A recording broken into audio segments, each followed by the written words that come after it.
Ромашкин Шикап Кадырович қаламызда туризммен әуестенетін адам ретінде танымал. Қазақстан Республикасының туризм бойынша еңбек сіңірген нұсқаушысы атағымен марапатталған. Тянь-Шань, Памир, Кавказ, Картат тауларын бағындырған жан.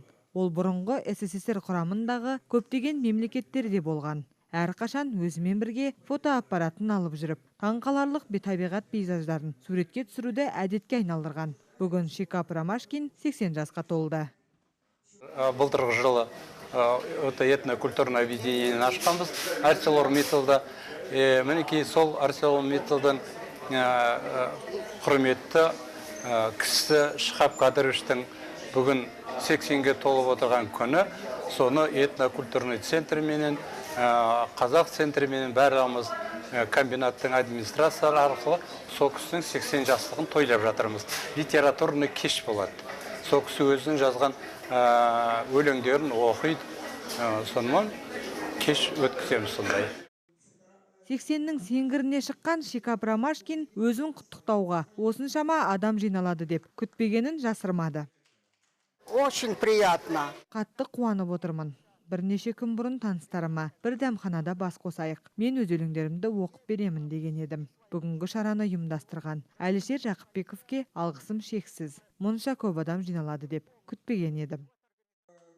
Шикап Ромашкиннің негізгі мамандығы инженер-технолог. Ол бұл салада 42 жылға жуық жұмыс жасаған. Пайғамбар жасынан асып, 100-ге жақындап қалса да, өзін тың сезінетін туған күн иесі бұл мамандықты таңдағанына еш өкінбейтіндігін жеткізді.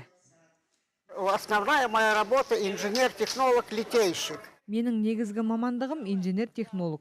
1963 жылы жолдамамен осы Теміртау қаласына келдім. 42 жылға жуық зауытта еңбек еттім. Осы мамандықты таңдағаныма, металлургтер шаһарына келгеніме еш өкінбеймін.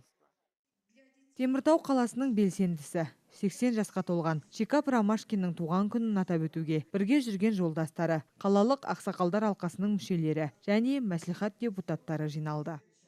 Уважаемый Шикап Кадырович, дорогие ветераны, уважаемые металлурги, активисты, всех, во-первых, позвольте поздравить с наступившим новым 2019 годом, чтобы этот год всем нам принес удачу и плавно, позитивно перевел нас в 2020 год. С праздником большое.